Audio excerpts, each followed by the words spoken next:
कुछ इतिहास हमारे किताबों के पन्नों में छप चुकी है। आज हम भले उसे एक अनोखी कहानी की तरह पढ़ते हैं, मगर इतिहास में हुई वो सभी घटनाएं किसी भी राज्य और उसके प्रजा के लिए आसान नहीं रही थी। ना जाने कितने मासूमों की मौत हुई, कितनों को भुखमरी का सामना करना पड़ा। हर इतिहास के पीछे कुछ न कुछ दर्दनाक कहानी छुपी होती है। आज मूवी स्ट्राइप का पिटारा आपको जोसन राज्य ले जाएगा, जहां वो कैसे मिंग सल्तनत से चिंग सल्तनत के राज में आए, और ये बदलाव जोसन राज्य के लिए किसी दर्दनाक पल से कम नहीं था। 2017 की south Korean movie the fortress, director Huang Dong hook, IMDb 6.8। सन 1636 आज का साउथ कोरिया उस सदी में जोसन कहलाता था और चीन के मिंग सल्तनत के अधीन था। दूसरी तरफ मंचूस या जुरचिन्स, जो आज के चीन के उत्तरी पूर्व का हिस्सा है, वो अपने पैर पसार रही थी। और इसी दौरान चिंग सल्तनत जोसन साम्राज्य को उनकी गुलामी करने को कहते हैं। परंतु जोसन ने मिंग सल्तनत की सेवा की कस्में खाई है और वो उनसे दगा नहीं कर सकती। तो यहाँ हम जोसन और चिंग सल्तनत के बीच की लड़ाई के साक्षी बनेंगे, जो साउथ कोरिया के इतिहास में एक अहम हिस्सा माना जाता है। ये चिंग सल्तनत का जोसन राज्य पर दूसरा हमला था। चिंग सल्तनत के बादशाह खान को जोसन की ये जरूरत पसंद नहीं आई और उन्होंने जोसन साम्राज्य को सबक सिखाने के लिए उन पर दोबारा चढ़ाई करने का फैसला किया। यहाँ तक कि वो जोसन राज्य में घुसपैठ कर चुकी है। अब राजा इंजो और उनके लोगों ने शहर से दूर नामहान सान किले में पनाह ली है, जो उस जमाने में आपातकालीन स्थिति में इस्तेमाल किया जाता है। पर्वत पर ऊंचे ऊंचे दीवारों से घिरा हुआ ये किला उनके लिए सबसे महफूज जगह है।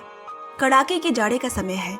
राजा इंजो के गृह मंत्री म्योंगिल अकेला ही राजा की तरफ से शांति प्रस्ताव चिंग सल्तनत के जनरल तक पहुंचाने आया है। बुद्धिमान और साहसी म्योंगिल का परिचय हमें तभी मिल जाता है जब चिंग की सेना द्वारा फेंका गया एक भी तीर उसे छू भी नहीं पाती। उसकी बहादुरी से प्रभावित होकर आखिर में जनरल योंगडोलगो उसे मिलने को राजी हो गए। दूसरी तरफ बर्फ बन चुकी नदी के रास्ते दूसरे मंत्री सांगहुंग नामसान किले की तरफ बढ़ रहे हैं, जिसमें एक बूढ़ा आदमी उसकी मदद कर रहा है। वो बूढ़ा अपनी पोती के साथ राज्य से कहीं दूर जाने की तैयारी में है, मगर सांगहुन उसके इस निर्णय के खिलाफ है। उन्हें मालूम है कि हाल ही में जब राजा इंजो को इन बर्फीली नदी से गुजरना पड़ा था, तब उसी बूढ़े ने उनकी मदद की थी।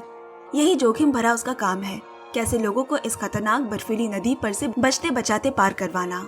सांगहुन ने उसे सुझाव दिया कि वो भी उसके साथ नामहानसान किले चले और आगे होने वाले जंग में जोसन की तरफ से सहयोग करे।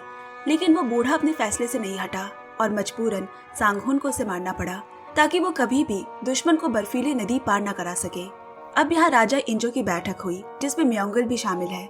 उसने बताया, चिंग सल्तनत चाहती है कि राजा अपने बेटे यानी राजकुमार सोह्योन को उनके हवाले कर दे। बदले में वो उनसे जंग नहीं करेंगे। दरअसल चिंग सल्तनत मिंग सल्तनत से जंग कर उनका साम्राज्य हथियाना चाहती है। चिंग सल्तनत की ये शर्त सुनकर सभा में मौजूद सभी परिषद सदस्यों ने आपत्ति जताई और म्योंगिल पर सवाल उठाने लगे।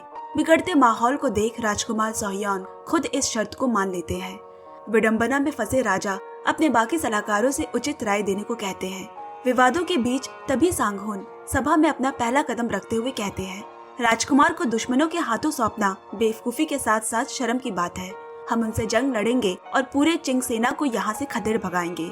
मगर दूसरी तरफ म्योंगिल का कहना है कि जनता और राजा की सुरक्षा के लिए राजकुमार को उनके हवाले करना उचित है। उनकी बड़ी सेना का मुकाबला हम नहीं कर पाएंगे। म्योंगिल और सांगहुन में हो रही बहस को राजा ने अपने फैसले से पूर्ण विराम किया और कहा, हम चिंग सल्तनत के खिलाफ जंग करेंगे। दूसरी तरफ चिंग की सेना जोसन पर हमला की तैयारी कर रही है, क्योंकि उन्हें संदेह है कि राजा उनकी शर्तों को मानेंगे। वो किले के आने और जाने के रास्तों के बीच बाड़ा लगा देते हैं, ताकि कोई भी इस किले से न बाहर जा सके न कोई अंदर आ सके। यहाँ भले ही जोसन सल्तनत की फौज चिंग के मुकाबले कम है, मगर वो बुलंद हौसलों से इतनी कड़कड़ाती ठंड मौसम में भी किले की हिफाजत कर रहे हैं। वही तो भाई चिलबॉक और नालसो ने देखा कि आधे से ज्यादा गांव वाले किले छोड़कर जा रहे हैं, लेकिन नालसो यहाँ से नहीं जाना चाहता। जब तक कि वो जिंदा है वो यहीं रहेगा। रात हो गई। सांगहुन और जनरल ली किले के दौरे पर निकले हैं। दोनों चिंग सल्तनत को हराने की रणनीति बना रहे हैं। कैसे सिर्फ 13,000 सेना की टुकड़ी के साथ वो चिंग की फौज का सामना करेंगे। और तभी उन्हें दूर कहीं से आग दिखी। रात में इस तरह आग जलाकर दुश्मनों को सचेत कर देने के लिए सांगहुन उन्हें मारने ही वाला था कि तभी नालसो बोला, हमारा ऐसा कोई इरादा नहीं था, और माफी मांगी। फिर उसने सूखी घास की मांग की, ताकि वो सैनिकों को इस जमा देने वाले ठंड से उन्हें आराम पहुंचाने के काम आ सकते हैं। सांगहुन को ये तरकीब रास आ गई और उन्हें छोड़ दिया गया। ये दोनों भाई लोहार हैं जो आगे चलकर जंग में एक बड़ी भूमिका अदा करेंगे। दूसरी ओर म्योंगिल एक बार फिर से राजा को राजी करवाने की कोशिश में है। हमारे पास राजकुमार को दुश्मनों के हवाले करना ही एक आखिरी हल बचा है। इससे हम किले में उनकी घुसपैठ और अपने लोगों को मरने से रोक सकते हैं, क्योंकि आज नहीं तो कल वो किले में कब्जा कर ही लेंगे। मगर राजा उनकी ये शर्त मान लेने के हक में बिल्कुल नहीं, और एक और बार वो म्योंगिल को के जनरल के पास शांति का कोई दूसरा रास्ता निकाल लाने के लिए भेजता है। मगर यहाँ जनरल योंगिलडे अपनी बात पे टस से मस नहीं होता। गुस्से में वो बोला, आज राजा इंजो की वजह से ही उनके संबंध खराब हुए हैं और अब खामियाजा उन्हें अपने बेटे को देकर ही चुकाना होगा, वरना खुद बादशाह खान उन पर चढ़ाई करेंगे। उसी दिन यहाँ राजा की सभा बैठी। मुद्दा है खाना। चूंकि वो दुश्मन सेना से घिरे हुए हैं, अनाज किले तक लाने की कोई व्यवस्था नहीं हो सकती। इसी समस्या को मद्देनजर रखते हुए राजा ने खाने में कमी करने का आदेश दिया, मगर उतना ही जिससे किसी को ज्यादा फर्क न पड़े। इधर म्योंगिल भी जनरल योंगडिल का जवाब लेकर वापस किले पहुंचा और उनके बीच की सारी बातें राजा को बताई। राजा के सभी सलाहकार म्योंगिल के खिलाफ है और उसे गद्दार कहते हैं, क्योंकि वो दुश्मन का होकर बात कर रहा है, इसीलिए वो उसका सर धड़ से अलग कर देने का मशवरा देते हैं। मगर राजा इंजो जानते हैं कि म्योंगिल उनका कितना वफादार है। ना ही वो अपने बेटे को दुश्मनों के हवाले कर सकता है और ना ही म्योंगिल की जान ले सकता है। अब इसके बाद जो अगली खबर म्योंगिल ने बताई, सबके पसीने छूट गए। चिंग सल्तनत के बादशाह खान खुद जंग लड़ने के लिए आ रहे हैं। सांगहुन ने राजा को सुझाव दिया कि खान के यहाँ आने से पहले ही हमें हमला बोल देना चाहिए, वरना वो सबके सब मारे जाएंगे। हमें तुरंत कुछ सेना को युद्ध के लिए भेजना होगा। फौरन राजा के हुक्म पर उसी दिन घोषणा की गई, जंग में जाने का वक्त आ गया है। भले ही हम तादाद में कम हैं, लेकिन हार नहीं मानना, और जो भी जंग जीत कर वापिस आएगा उसे राजा की तरफ से भारी इनाम दिया जाएगा। साथ ही राजा ने अपने एक दूत के हाथों उनका खत दक्षिणी राज्य में पहुंचाने को दिया, जिसमें उन्होंने उनसे सेना बल की मदद मांगी है। अब सेना की एक टुकड़ी निकली, जिसमें वही दो लोहार भाई चिलबॉक और नालसो भी शामिल है। लेकिन उनके हमले से पहले ही जंगलों में छुपे चिंग की सेना ने उन पर अचानक हमला बोल दिया। जोसन को अपने काफी आदमी गंवाने पड़े। जब उन्होंने पलटवार किया तो उनके सभी हथियार जंग लगे और खराब निकल गए। मुश्किल से ही कुछ ही थे जो वापस जिंदा बचकर आ सके, जिसमें वो दोनों भाई भी शामिल हैं। उस रात उन्होंने सांगहुन को जंग लगे हथियार के बारे में बताया और नए हथियार की मांग की। अगली बैठक में राजा से नए हथियार बनाने की अनुमति लेकर उस पर काम शुरू कर दिया गया। दोनों भाइयों ने दिन रात एक कर दी। दूसरी तरफ चिंग की सेना नाम हानसान किले को बाकी तरफ से भी घेर लेती है और काफी करीब आ पहुंची है।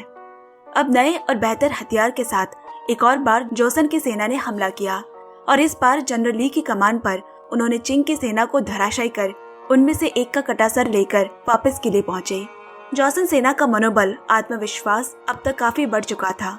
किले पहुंचने के रास्ते पे जनरल ली को एक छोटी सी बच्ची दिखाई देती है, पर वो यहाँ कैसे पहुंची? जनरल ये खबर लेकर राजा के पास पहुंचे। राजा ने पहले तो जनरल ली के इस बहादुरी को सराहा। अब सांगहुन का मानना है कि जब एक छोटी सी बच्ची चिंग के हथियारों से लैस इतनी बड़ी सेना के हाथों से बचकर यहाँ तक पहुँच सकती है, तो ये उनके लिए एक अच्छा इशारा है कि हम भी उन्हें हरा सकते हैं। उस छोटी बच्ची का नाम नारू है। उसे राजा के सामने पेश किया गया। दरअसल वो अपने दादाजी को ढूंढ रही है। सांगहुन को फौरन समझ आ गया कि ये उसी बूढ़े आदमी की पोती है जिसे वो मार चुका है। राजा ने उसके रहने का इंतजाम करने को कहा जब तक कि उसके दादाजी नहीं मिल जाते। नारू को एक महिला की देखरेख में देने के बाद नारू का सांगहुन से दादाजी के बारे में पूछने पर वो कोई जवाब नहीं देता। क्या कहता वो? और वापस अपने कमरे में आकर खुद को एक दोषी की नजर से देखता है। उसे याद आता है कैसे उसने उस बच्ची के दादाजी को मार डाला था। एक सर्द रात में म्योंगिल और जनरल ली शराब पीते हुए बातें कर रहे हैं। म्योंगिल ने सवाल किया, क्या उन्होंने सही किया चिंग की सेना का कटा सर लाकर, जबकि मैं खुद अपना सर बलिदान करने को तैयार हूँ देश को बचाने के लिए? क्या फायदा मंत्री के पद में रहने का, जबकि मैं तो सेना में जाना चाहता था। खैर, किस्मत को कुछ और ही मंजूर है। अब धीरे धीरे किले में खाने की कमी पड़ने लगी, साथ ही उनके घोड़े भी कमजोर पड़ रहे हैं। इधर राजा की बैठक में बहस होने लगी कि घरों की छप्पर पर लगी सूखी घास और भूसे से घोड़ों के लिए खाना बनाया जाए। दूसरी तरफ सांगहुन का कहना है कि इस वक्त सैनिक को जिंदा रखना और खाने की सबसे ज्यादा जरूरत है। आखिर में राजा ने म्योंगिल से राय मांगी और उसने बहुमत का साथ दिया। अगले दिन सभी घोड़ों को खाना खिलाया जाने लगा। सैनिक चिंता में पड़ गए कि अगर ऐसे ही चलता रहा तो इस कड़कड़ाती ठंड में वो बचेंगे कैसे। और उसके अगले ही दिन उनके एक सैनिक को राजा के दूध का कटा सर मिला। राजा और सांगहुन समझ गए कि वो उन्हें उनकी सेना बढ़ाने नहीं देंगे। पिछली बार जो उनकी सेना का हाल किया उसके बाद तो बिल्कुल भी नहीं।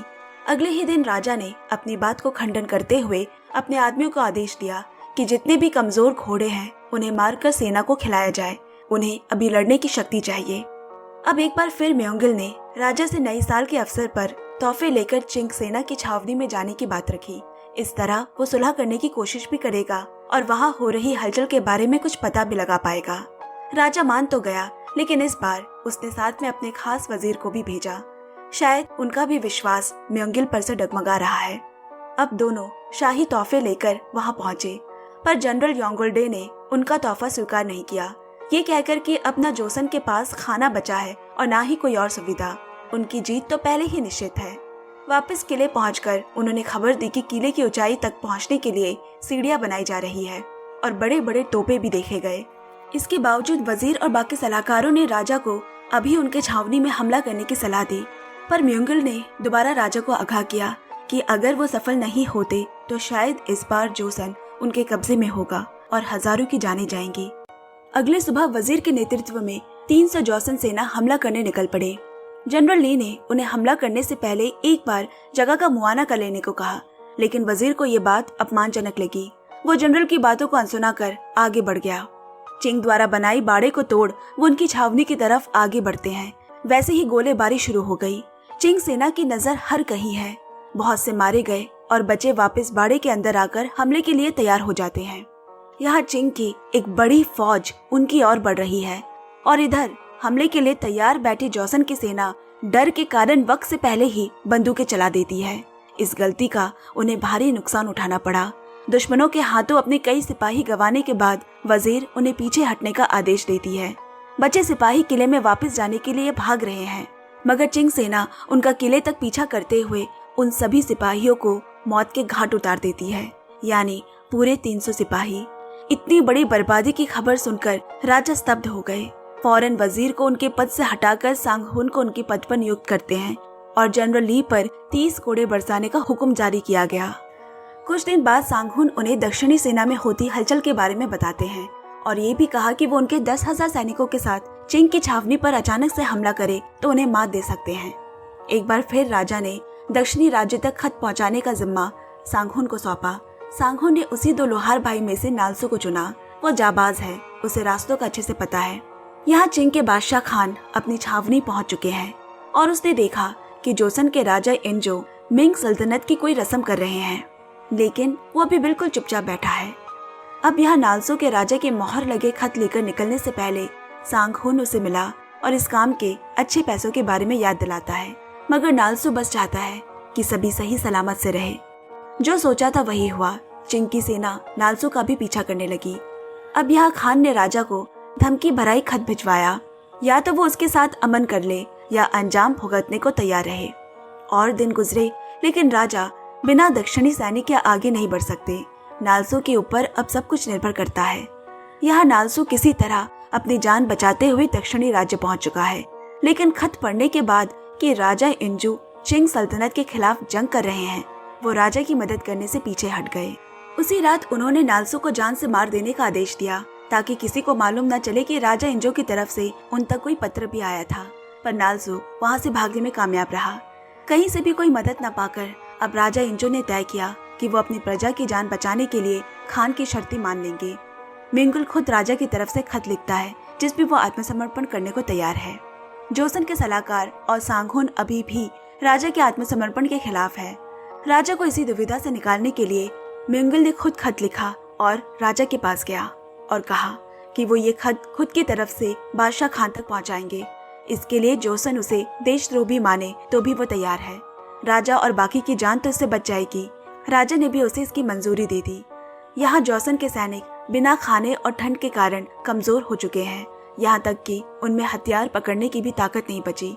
ठंड से हाथ जम चुके हैं। इधर चिंग की सेना ने बादशाह खान के हुक्म पर किले की दीवारों पर गोलाबारी शुरू कर दी। उनकी सेना किले के अंदर प्रवेश करने लगी। हर तरफ तबाही का आलम है। इधर सांगुन फौरन जाकर उसी बूढ़े की पोती नारू को सही सलामत निकालकर सुरक्षित जगह पर ले आता है। उसी बीच भागता हुआ म्युंगल बादशाह खान के पास राजा इंजो की तरफ से खत लेकर पहुंचा और उनके हवाले किया कि राजा इंजो उनकी सारी शर्तें और झुकने को तैयार है। खत पढ़ने के बाद बादशाह जंग को वहीं रोक देता है।